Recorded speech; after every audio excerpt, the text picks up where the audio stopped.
Contrapuntos. Entrevistas. Diálogos para pensar.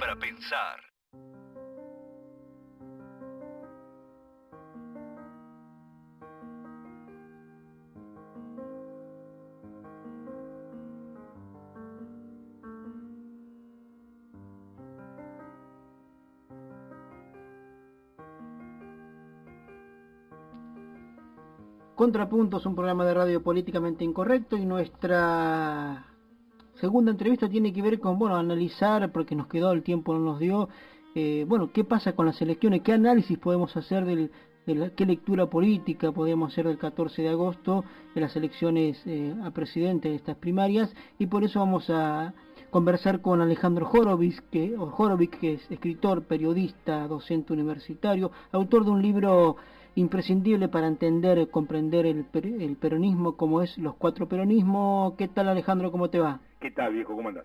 Bien, bien.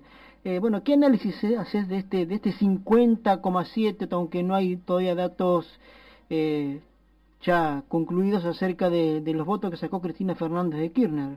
Mira, yo sacaría en principio dos conclusiones obvias. La primera es que la oposición no existe y que la sociedad argentina no considera como sociedad que pueda ser gobernada básicamente de un modo distinto en que lo es gobernada en la actualidad. La oposición no existe no como una virtud ínclita del gobierno, sino básicamente porque remite al pasado, y a un pasado que de ninguna manera puede repetirse, sino trágicamente. La idea de volver a la situación anterior al 2001, la idea de volver a un sistema de caja de conversión, la idea de situarse del entorno sudamericano, la idea de tener una relación básica con los Estados Unidos, la idea de creer que el mundo son nuestras relaciones con España, son un conjunto de ideas no solo viejas, sino prácticamente imposible de materializar en este orden existente a hoy.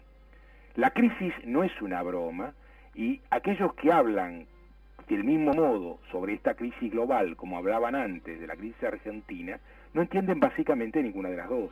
Han dado muestras más que palmarias de no entender. Basta recordar que el doctor de la Rúa podía habernos ahorrado la catástrofe saliendo de la convertibilidad al poco tiempo de asumir el gobierno, cosa que cualquiera que sabía la regla de tres simple podía llegar a entender sin dificultades. Bastaba leer la tapa de ámbito financiero que todos los días daba el nivel de caída de reservas del Banco Central para entender el rango de disparate al que estábamos sometidos. Solamente a los bancos les servía ese disparate, y por cierto, los bancos defendieron, como hacen históricamente, su interés, como lo hacen en Estados Unidos y en el resto del mundo, y el resto que se hunda. Este tipo de aproximación a la realidad no solo muestra una ceguera manifiesta y una ideología estéril, sino que además la sociedad argentina la rechaza profundamente en la práctica, más allá que la entienda con mayor o menor precisión o con mayor o menor detalle. La sola idea de que un señor como Alfonsín puede gobernarnos es una idea terrible, y es una idea que solo puede entrar en la cabeza de aquellos que han olvidado, pero qué pasó en el 2001 minuto por minuto. Lo mismo con Duhalde, ¿no? Duhalde no es Alfonsín, Duhalde es un hombre de otro rango, pero al mismo tiempo que es un hombre de otro rango, es un hombre también del pasado, porque Duhalde es una situación mucho más curiosa. En primer lugar, es curiosa porque es el borde de ese pasado, pero del lado de afuera. Para que se entienda, Duhalde hizo posible esta transición. Al mismo tiempo, el lugar en que esta transición lo ubicó ha hecho de él una especie de víctima de esa situación, creyendo que él iba a ser algo así como un estadista futuro. En rigor de verdad lo hubiera podido ser si hubiera jugado como armador, pero como es incapaz de hacer semejante cosa y eligió ser él el candidato, la historia termina siendo de un modo tal que ni siquiera le cierran las alianzas. A ver, para que se entienda, para que de Narváez no cierre con Duhalde, prueba que Duhalde y de Narváez entienden ambos muy poco. Y de esta supuestamente isla que hay en San Luis con los Rodríguez Sá, allá ganaron, pero en el resto sacaron muy poco. Mira, la isla de San Luis es una isla que empíricamente demuestra que funciona y muestra que un gobernador con ciertos criterios elementales, si se lo quiere comparar simplemente con la ciudad de Buenos Aires, se entiende básicamente por qué votan allí a Rodríguez Sá. Como gobernador en términos de lógica provincial, de un partido provincial, y eso es lo que Rodríguez Sá es en definitiva, es un elemento que funciona. San Luis, cuando uno mira las autopistas están, las casas existen, la gente tiene condiciones de habitabilidad y el gobierno es un gobierno. Si uno compara la situación de San Luis, por ejemplo, con la situación de Formosa, bueno, la distancia es abismal. Incluso si la compara con la capital federal, también es importante. Ahí, por ejemplo, qué sé yo, prolongar una ruta son 400 o 500 kilómetros. Con 500 kilómetros de ruta, ¿sabes cuántas calles se asfaltan en Buenos Aires? Entera, todas. Entonces, lo que vos ves aquí es una pésima asignación de recursos, lo que vos ves allí es un manejo municipal inteligente. Ahora, transformar y creer que un manejo municipal inteligente es una política nacional es un poco mucho. ¿Y a la izquierda qué le pasa? Aunque el Frente logró 2,5, ¿cómo ve la izquierda argentina? Atrasa 60 años. Ajá. Es una izquierda que tiene un valor en un punto muy, muy importante de la ecuación, en el único punto para mí importante, y es en la democratización de la actividad sindical.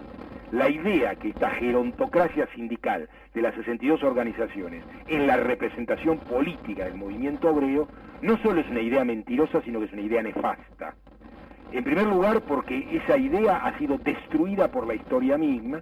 Ellos son la dirección que surge de una derrota histórica de los trabajadores, la derrota del 75 y el 76, y esa derrota les abre el curso a estos descompuestos burócratas sindicales, porque establecer una relación de homologación o de paridad entre Pedraza y Augusto Timoteo Bandor es regalarle a Pedraza el Martín Fierro de la popularidad.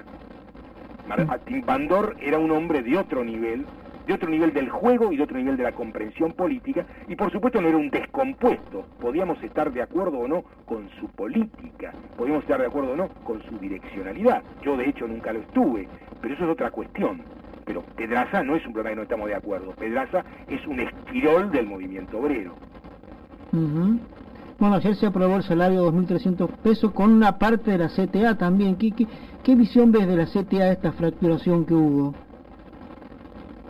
Mira, yo creo que la idea de la confluencia del movimiento obrero en condiciones democráticas no es una mala idea, pero en condiciones democráticas. Esto supone la democratización general de los gremios de la sociedad argentina. La idea de que la dirigencia sindical puede tener un promedio etario superior a los 70 años es un disparate.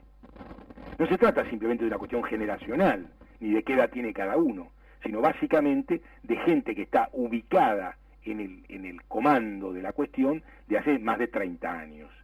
Esa idea es una idea muy complicada y tiene que ver fundamentalmente con el hecho de que los trabajadores no hacen política y de que los trabajadores han transformado sus sindicatos en una especie de cuestión de segundo orden. Solamente importan los sindicatos en tanto y en cuanto significa parte de la ecuación del trabajo en blanco. De lo contrario, son muy poquitos, salvo contadísimas excepciones. Alejandro Horowitz, ¿cómo definirías al modelo K que tanto habla Cristina Fernández y sus ministros? Yo diría que el modelo K es un modelo que tiene que terminar de cuajar. En primer lugar, esto no es un déficit personal de la presidenta. Una sociedad que en estas condiciones tiene la necesidad y la obligación de discutir un nuevo orden, entre otras cosas porque la crisis general impone un nuevo orden. La idea de que una crisis no es una transformación global es una idea ingenua. La Argentina, en cada una de las crisis globales del capitalismo, tuvo que virar y reordenar su propio juego en función de esta ecuación.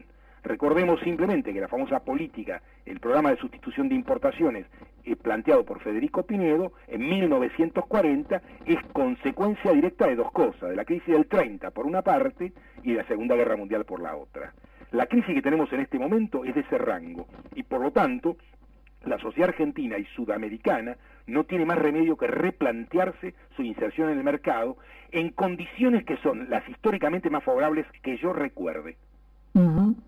Basta pensar simplemente que Brasil integra el BRIC, que el BRIC son los ganadores de la crisis existente y que el UNASUR, al tener a Brasil en su seno y ser mucho más que Brasil, le da a Brasil y al BRIC mismo un conjunto de posibilidades que basta mirar la agenda de los ministros de Economía del UNASUR o la agenda de los cancilleres que aquí en Buenos Aires para entender el rango y la entidad de las cosas que se están planteando. Pero no, América Latina no tendría que dejar de ser proveedor solamente de materia prima sin pasarse a la industrialización. Sin ninguna duda. Pero al mismo tiempo, no cabe ninguna duda que la ecuación energía, materias primas, le permite este salto que vos estás planteando. La Argentina y toda Sudamérica, pero en particular la Argentina, tienen por la orientación de su suelo y por la estructura hidrográfica la posibilidad de un sistema de energía barata notable. Por lo tanto, una ecuación industrial con tecnología de punta y una escala sudamericana, bueno, este sería un rango de actividad que jamás se planteó más que como un horizonte y que ahora tendría la posibilidad de materializarse. Gracias Alejandro Horowitz por tu tiempo y hasta la próxima. No, gracias a vos.